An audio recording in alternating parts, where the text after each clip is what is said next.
بسم اللہ الرحمن الرحیم۔ گمنامی روز کے معزز سامعین، السلام علیکم۔ آئیے چلتے ہیں کہانی کی طرف۔ وہ کچھ سوچ کر بولا، میں بہت اندر تک تمہاری سوچ پڑھ رہا ہوں۔ تمہاری سوچ کی کسی لہر سے پریشانی اور گھبراہٹ کا پتہ نہیں چل رہا ہے۔ تم اپنی امداد کے لیے اپنے کسی ٹیلی پیتھی جانے والے کو بھی یاد نہیں کر رہے ہو۔ میں نے کہا، یہ موجودہ حالات کچھ بھی نہیں ہے، میں اس سے بھی بدترین عداوتوں سے گزرتا رہا ہوں۔ ایسا کہتے وقت سونیا کا خواب یاد آیا۔ اس نے کہا تھا، خواہ میں خواب بھی بیان کر رہی ہوں۔ بابا صاحب نے واضح الفاظ میں کہا ہے کہ میں آخری سانس تک سہاگن ہی رہوں گی۔ سونیا کے خواب اور بابا صاحب کی بدلتی ہوئی پیش گوئی مجھے حوصلہ دے رہی تھی کہ بلرام کا طلسم ٹوٹے گا اور میں اسے ضرور نجات حاصل کر لوں گا۔ بلرام نے پوچھا، یعنی تم کو امید ہے میری جکڑ بندی سے نکل جاؤ گے؟ میں نے ہنستے ہوئے کہا، مجھے ڈرنا چاہیے، ڈر ڈر کر مرنا چاہیے، مگر تم خوفزدہ ہو۔ ایسا اکثر ہوتا ہے، میرے دشمن مجھ پر حاوی ہونے کے باوجود مجھ سے خوف کھاتے رہتے ہیں۔ زیادہ نہ بولو، میرے کو کسی بات کا ڈر نہیں ہے۔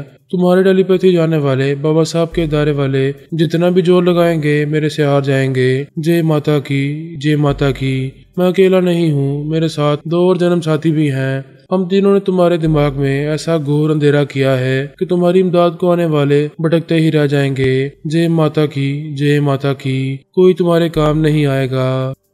وہ بڑے یقین سے بول رہا تھا، مگر اندر سے کسی قدر گھبرایا ہوا تھا۔ وہ تینوں راہ ایجنسی کے اعلیٰ افسروں سے رابطے میں تھے۔ ان کے 2 جاسوس لاہور سے میرے ساتھ لگے تھے اور اپنی نگرانی میں مجھے دہلی پہنچانے والے تھے، اور دہلی ایئرپورٹ میں بھی زبردست سیکیورٹی کے انتظامات تھے۔ مجھے کولکتہ پہنچانے کی ذمہ داری راہ والوں کی تھی، اور وہ تینوں جے بلرام اور بھنڈاری خیال خوانی کے ذریعے اعلیٰ افسران کے دماغ بھی پڑھ رہے تھے۔ وہ کالی مائی کے قدموں میں پہنچانے تک کسی افسر پر بھروسہ نہیں کر رہے تھے۔ وہ تینوں تمام مسافروں کے اندر بھی پہنچ رہے تھے جو اس وقت میرے ساتھ ویٹنگ روم میں بیٹھے ہوئے تھے۔ ان کے خیالات سے پتہ چلا کہ ان میں سے 2 جاسوس ہیں اور بڑی رازداری سے میری نگرانی کر رہے ہیں۔ انہوں نے فون کے ذریعے اپنے ایک سیکرٹ ایجنٹ کو بتایا کہ میرے چہرے پر کس طرح کا ریڈی میڈ میک اپ کیا گیا ہے اور میں کس رنگ کی پتلون اور جیکٹ میں ہوں۔ راہ کے افسران نے جے بلرام اور بھنڈاری کو یہ نہیں بتایا تھا کہ وہ جاسوس رازداری سے میری نگرانی کریں گے اور وہ کسی سیکرٹ افسر کو میرے متعلق رپورٹ دیتے رہیں گے۔ وہ 2 جاسوس فون کے ذریعے اپنے افسر سے بات کر رہے تھے۔ جے بلرام اور بھنڈاری اس سیکرٹ افسر کی آواز سن کر اس کے اندر بھی پہنچ گئے۔ اس کے چور خیالات نے جو بتایا اسے پڑھتے ہی وہ تینوں غصے سے بھڑک گئے۔ دراصل میرے تمام دشمن یقین نہیں کرتے تھے کہ میں کبھی کسی کی گرفت میں آ کر مارا جاؤں گا۔ راہ والے کہہ رہے تھے کہ میں اتفاقاً جے بلرام اور بھنڈاری کے شکنجے میں آ گیا ہوں۔ ایک لمحہ بھی ضائع کیے بغیر مجھے ہلاک کر دینا چاہیے۔ ان تینوں نے ان کی بات نہیں مانی تھی۔ وہ تمام افسران ماضی میں مجھے بری طرح بھگت چکے تھے۔ یہ پورے یقین سے سمجھ رہے تھے کہ بلرام کے شکنجے میں ہی مجھے مارا نہ گیا تو میں ہمیشہ کی طرح بچ نکلوں گا۔ یہ معاملہ یہاں آ کر اٹکا تھا کہ راہ والے مجھے پہلی کوشش میں ہلاک کرنا چاہتے تھے اور وہ تینوں یہی کام کلکتہ میں کرنا چاہتے تھے۔ افسران ان تینوں کو ناراض بھی نہیں کرنا چاہتے تھے، لہٰذا مجھے ٹھکانے لگانے کے لیے راہ ایجنسی کی بلیک ٹیم سے کام لے رہے تھے۔ یہ طے کیا گیا تھا کہ وہ سیکرٹ افسر اپنی مسلح ٹیم کے ساتھ دہلی ایئرپورٹ میں میرا منتظر رہے گا، اس عمارت سے باہر زندہ نہیں جانے دے گا۔ راہ والے بڑے محتاط ہو کر بڑی رازداری سے یہ کام کر رہے تھے۔ اس کے باوجود ٹیلی پیتھی کی اڑان نے کام دکھایا۔ بلیک ٹیم کا وہ سیکرٹ افسر ان تینوں کے نشانے پر آ گیا۔ بلرام نے اپنے جنم ساتھیوں سے کہا، ہم اپنے دیش کو آگے لانے کے لیے راہ والوں کے بڑے بڑے کام کرتے ہیں۔ ایسے کام جادو اور ٹیلی پیتھی کے بنا ہو ہی نہیں سکتے۔ اب تو ہم ان کی کھوپڑی الٹا دیں گے۔ جے نے کہا، یہ ہمارے انگنت احسان بھول کر ہمیں دھوکہ دے رہے ہیں، ہم ان کی اسی کی تیسی کر دیں گے۔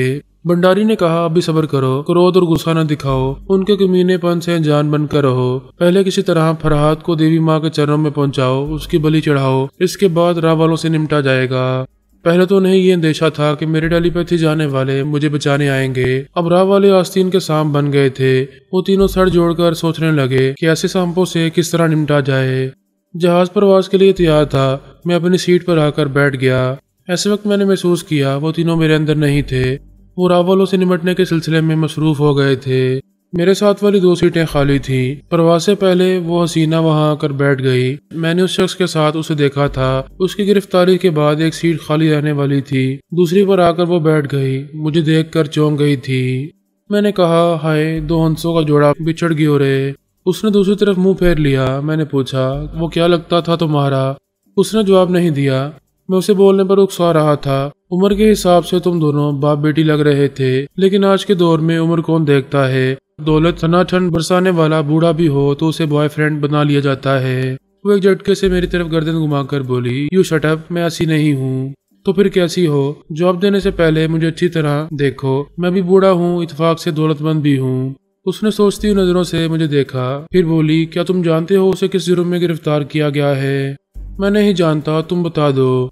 तुम जरूर जानते हो, उसने टॉयलेट से बाहर आकर कहा था कि व्हाइट पाउडर के दोनों पैकेट्स तुम्हारे बैग में रख दिए हैं। मैंने हैरान होकर पूछा, मेरे बैग में नशे की चीज रखी गई थी? हाँ, उसने यही कहा था और बहुत मुतमिन था कि माल पार हो जाएगा, अगर ऐसा नहीं हुआ तो तुम पकड़े जाओगे। मैंने हंसते हुए कहा और वो पकड़ा गया। वो मुझे गौर से टटोलती हुई नजरों से देखती हुई बोली, तुम बहुत गहरे हो, बहुत कुछ जानते हो। तुमने कोई ऐसा चक्कर चलाया है कि बाजी उलट गई है, गड्ढा खोदने वाला खुद उसमें गिर गया है। ये तो पुरानी कहावत है, जैसा किया वैसा पाया। मगर ये कैसे हुआ? जो माल तुम्हारे बैग में था उसके बैग में वापस कैसे आ गया? जहाज अपनी उड़ान ले चुका था। मैंने कहा, तुम उसे पीछे छोड़कर आ गई, उसके साथ जो होना था वो हो गया। ये बताओ, अब तनहा कहाँ जा रही हो? क्या फिर किसी बूढ़े की जरूरत है? इस बार उसने बड़ी शौकी से मुझे देखा। मैंने सीट की पुश से लगकर कहा, अरे बाप रे, मैंने मजाक में पूछा था, मुझसे दूर रहना, मेरी घरवाली तलवार की तरह झाड़ू चलाती है। वो हंसते हुए बोली, कहाँ है तुम्हारी घरवाली? मैंने कहा, आह, कुछ न पूछो। आज सुबह उसने अपना ख्वाब बयान करते हुए कहा था कि मैं हवाई जहाज में सफर करने वाला हूँ और मेरे आसपास तितलियां मंडलाएंगी। उसी वक्त एयर होस्टेस ने आकर पूछा, क्या आप ड्रिंक लेना चाहेंगे? मैंने कहा, 1 से 2 तितलियां हो गई, मेरी घरवाली ने सच कहा था। एयर होस्टेस ने कहा, सॉरी, मैं समझी नहीं। मैंने कहा, एयर होस्टेस को आसमान की परियां कहा जाता है, मगर तुम खूबसूरत तितली हो, अपनी पसंद का कोई भी सॉफ्ट ड्रिंक पिला दो। वो 2 गिलास पेश करके चले गई। मेरी पड़ोसन ने कहा, तुम बहुत जिंदा दिल हो। बुढ़ापे में एक दिल ही है जो जिंदा रहता है, बाकी जिस्म सोता रहता है। हम भी क्या हैं, जवानी में खूब कमाते हैं, खूब लुटाते हैं, बुढ़ापे में लुटाने के लिए नहीं रखते, पछताते हैं। तुम्हारी जैसी हसीना गले पड़ जाए तब भी दूर ही दूर से तरसते हैं।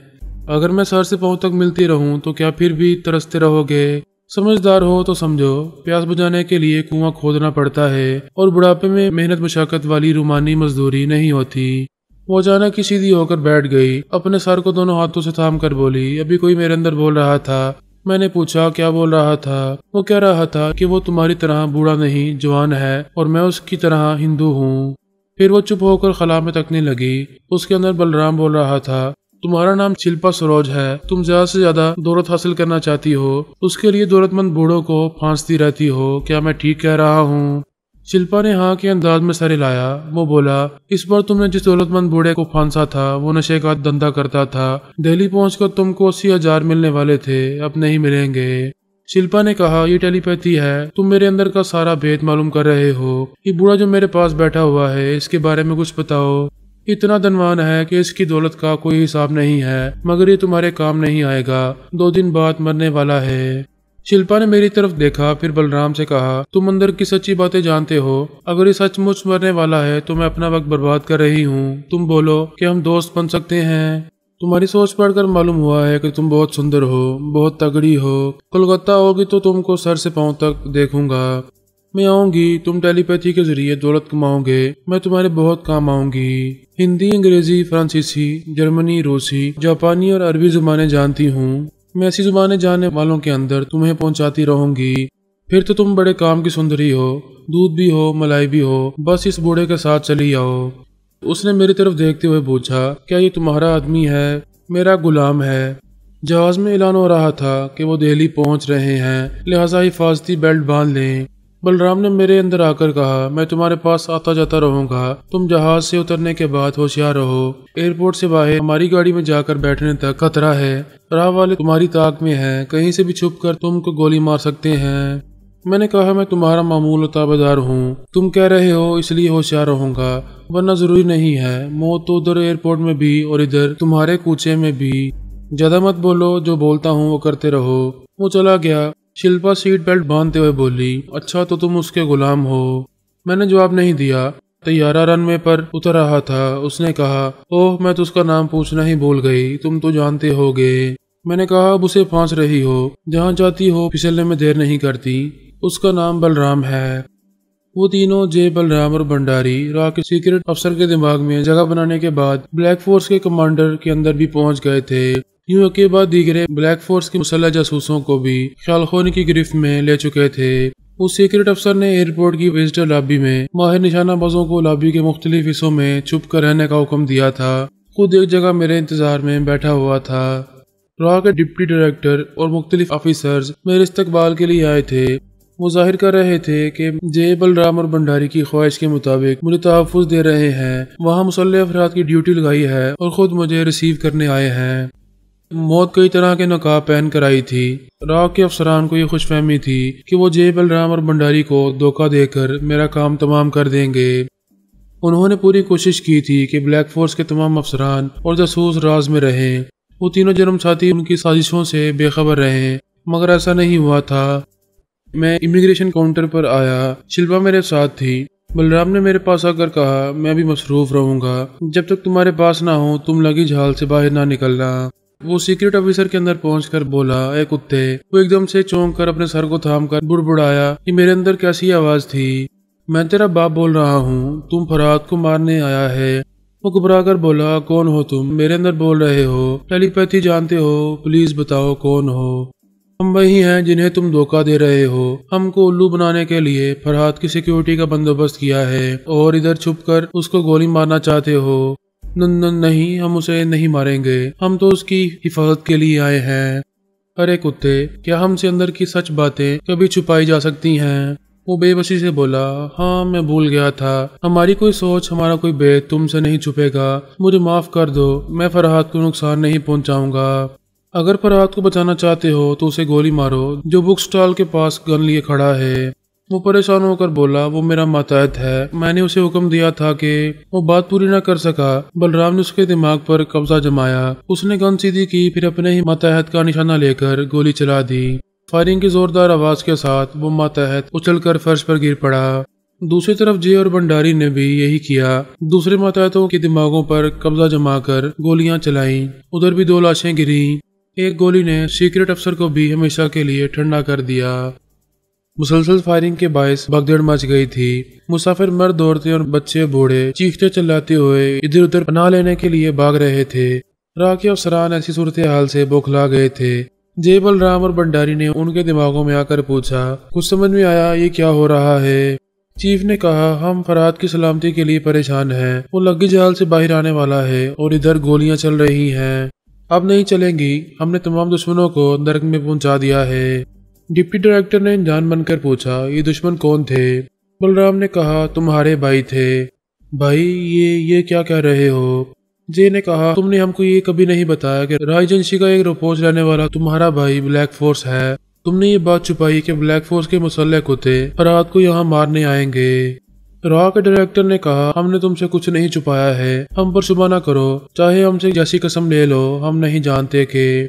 भंडारी ने उसके दिमाग को हल्का सा झटका पहुंचाया। वो तकलीफ की शिद्दत से चीखता हुआ फर्श पर गिर पड़ा। उन्होंने दूसरे अफसरान से कहा, जो झूठ बोलेगा उसे पहले ऐसी सजा दी जाएगी, फिर ब्लैक फोर्स वालों की तरह मौत के घाट उतार दिया जाएगा। वो सब सहम गए। ये बात समझ गए कि मेरे खिलाफ होने वाली साजिश जाहिर हो गई है। टेलीपैथी जानने वालों से चोर ख्यालात छुपे नहीं रहते। उनके चेहरों से नकाब उतर गया है। राह के चीफ ने कहा, तुम ये मानने को तैयार नहीं थे कि फरहाद किस्मत का धनी है, तुम्हारे हाथों से निकल जाएगा। इसलिए हमने और हमारे हुक्मरानों ने फैसला किया कि तुम जन्म साथियों की लाइल्मी में उसे मार डाला जाए। डिप्टी डायरेक्टर ने कहा, तुम्हें समझा नहीं सकते कि वो कैसा जादूगर है, बचकर निकल जाएगा। हम तुम्हें उसके फरेब से बचाना चाहते थे। ये न सोचो कि हमने तुम्हें फरेब दिया है। अगर ये समझते हो तो हम हाथ जोड़कर माफी मांगते हैं। चीफ ने कहा, इसे हमारी पहली गलती समझकर माफ कर दो। इस बार हम ईमानदारी से फरहाद को सिक्योरिटी फराहम करेंगे। 4 घंटे बाद कोलकाता की फ्लाइट में उसे जहां कहोगे वहां पहुंचा देंगे। बलराम ने कहा, अब हम तुम पर भरोसा नहीं करेंगे। जे ने कहा, कभी नहीं करेंगे। भंडारी ने कहा, हमने जिस तरह ब्लैक फोर्स के सीक्रेट अफसर को और जासूसों को कुत्तों की तरह मारा है, उसी तरह तुम सबको भी नरक में पहुंचा सकते हैं, मगर फरहाद को कोलकाता पहुंचाना जरूरी है। तुम लोग फिर रास्ते में गड़बड़ कर सकते हो। वो सब हाथ जोड़कर कस्में खाने लगे कि कोई गड़बड़ नहीं की जाएगी। डायरेक्टर ने कहा, तुम लोग जादू और टेलीपैथी जैसी कुव्वतें रखते हो। हमने ब्लैक फोर्स के मुसल्लह जासूसों को अपनी आंखों से हराम मौत मरते देखा है। हम मरना नहीं चाहेंगे। چیف آفیسر دیپک راٹھور نے کہا، ہمیں صرف ایک موقع دو، ہم پر بھروسہ کرو، ہم فرحاد کی پوری طرح حفاظت کرتے ہوئے اسے کولکتہ لے جائیں گے۔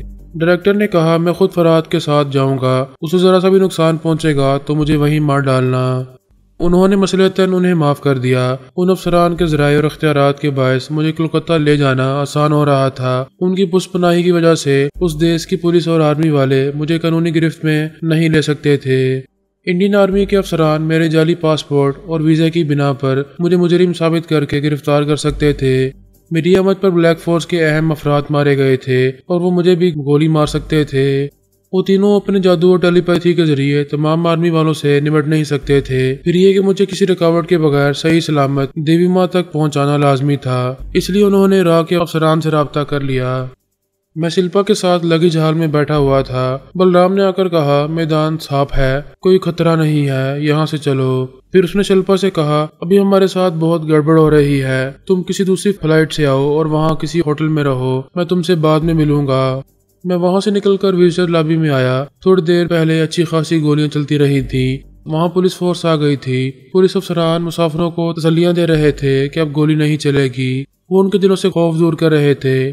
اسی وقت ایک جوان عورت نے مجھے دور سے دیکھا، پھر خوشی سے چیخ کر کہا، ہائے فرحاد، تم آ ہی گئے۔ راجنسی کے تمام افسران نے پریشان ہو کر اس عورت کو دیکھا۔ پریشانی یہ تھی کہ مجھے عارضی میک اپ کے ذریعے چھپایا گیا تھا، جعلی پاسپورٹ اور ویزا کے ذریعے وہاں لایا گیا تھا۔ کوئی مجھے پہچان نہیں سکتا تھا، مگر وہ پہچان گئی تھی۔ میں بھی حیران تھا کہ وہ کون ہے، اس نے مجھے کیسے پہچان لیا ہے۔ وہ بڑے پیار سے، بڑے جذبے سے دونوں باہیں پھیلائے میری طرف آ رہی تھی۔ راہ کے ایک جاسوس نے سامنے آ کر اسے روکنا چاہا، پتہ نہیں وہ کیسی تگڑی عورت تھی۔ جاسوس کو دونوں ہاتھوں سے دھکا دیا تو وہ پیچھے کی طرف فرش پر گر پڑا۔ چیف آفیسر نے اسے للکارا، اے تم کون ہو، رک جاؤ۔ اتنی دیر میں وہ مجھ سے آ کر لپٹ گئی تھی۔ مجھے ایسا لگا جیسے ایک چٹان آ کر ٹکرا گئی ہے۔ اس کا بدن ایسا سخت تھا کہ اسے پتھر کا مجسمہ کہا جا سکتا تھا۔ اس نے میری گردن میں باہوں کا ہار پہنایا تھا، مگر وہ فولادی زنجیریں لگ رہی تھیں۔ میں نے تکلیف محسوس کرتے ہوئے پوچھا، کون ہو تم؟